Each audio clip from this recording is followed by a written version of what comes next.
Hai teman-teman, perkenalkan nama saya Firda Aulia S. Saya adalah CPNS di UPTD Puskesmas Dirgahayu sebagai apoteker ahli pertama dengan nomor urut absen 18 kelompok 2 angkatan 7. Nah teman-teman, saya akan menjabarkan apa aja sih tugas pokok, fungsi, dan uraian tugas seorang apoteker ahli pertama menurut Permen Pan RB nomor 36 tahun 2009. Tugas pokok apoteker ahli pertama yaitu melaksanakan pelayanan kefarmasian sesuai dengan perundangan yang berlaku. Fungsi apoteker ahli pertama yaitu sebagai perencana, pelaksana pelayanan kefarmasian, pengawas mutu sediaan farmasi, beserta pengembang pelayanan kefarmasian dan tugas penunjang jabatan fungsional. Tugas utama apoteker ahli pertama yang pertama yaitu pelayanan farmasi klinis meliputi pengkajian resep, pemberian informasi obat, pemantauan efek samping obat, serta edukasi penggunaan obat yang rasional. Yang kedua, pengelolaan sediaan farmasi berupa perencanaan, pengadaan, pengendalian hingga penyimpanan obat. Yang ketiga, pembuatan dan peracikan obat, serta pengawasan dan pengembangan mutu obat.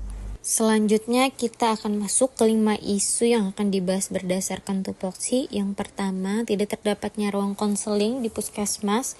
Yang kedua, tidak terpantaunya kepatuhan penggunaan obat oleh pasien. Yang ketiga, dapat terjadinya kontaminasi silang antibiotik saat peracikan obat. Yang keempat, masih penggunaan persiapan manual atau dengan kertas. Yang kelima, persediaan farmasi di pustu tidak terpantau. Tapisan isu menggunakan metode APKL. Yang pertama, isu yang pertama tidak terdapatnya ruang konseling mendapatkan nilai 17, tidak terpantaunya kepatuhan penggunaan obat oleh pasien mendapatkan nilai 17 juga, dapat terjadi kontaminasi silang antibiotik saat peracikan obat mendapat nilai 15, masih penggunaan persiapan manual dapat nilai total 14, persediaan farmasi di pustu tidak terpantau mendapatkan nilai 17, hingga didapatkanlah 3 besar ranking dengan sama-sama nilai 17. Untuk selanjutnya dimasukkan tapisan isu dengan metode USG.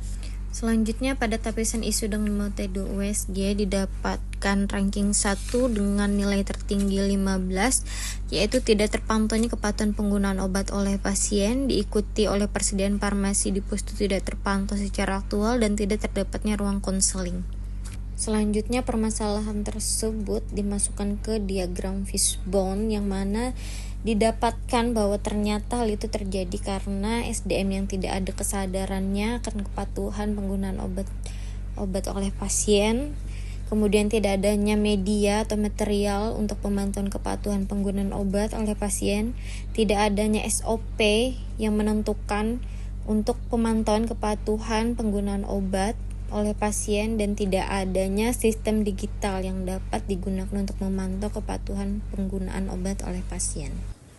Dari diagram fishbone tersebut didapatkan akar-akar masalahnya sehingga dicarikanlah alternatif pemecahan masalahnya.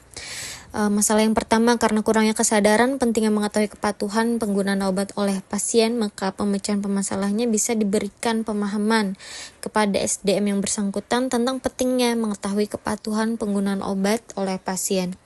Kemudian tidak adanya SOP untuk pemantauan penggunaan kepatuhan penggunaan obat, maka solusinya bisa dibuatkan SOP untuk cara melakukan pemantauan penggunaan obat. Permasalahan yang keempat, tidak ada material yang dapat menunjukkan kepatuhan penggunaan obat oleh pasien, maka dibuatkanlah sebuah media seperti kuesioner singkat yang diberikan pada saat pasien datang ke apotik untuk memantau kepatuhan penggunaan obat. Dan masalah yang terakhir yaitu tidak ada sistem digital yang dapat memantau kepatuhan penggunaan obat, sehingga dibuatkanlah sebuah media lain seperti telefarmasi yang dapat menghubungkan pasien dengan farmasi untuk pemantauan penggunaan obat. Berikut paparan dan penjelasan dari saya. Mohon maaf apabila banyak kekurangan dari saya. Assalamualaikum warahmatullahi wabarakatuh. Terima kasih banyak.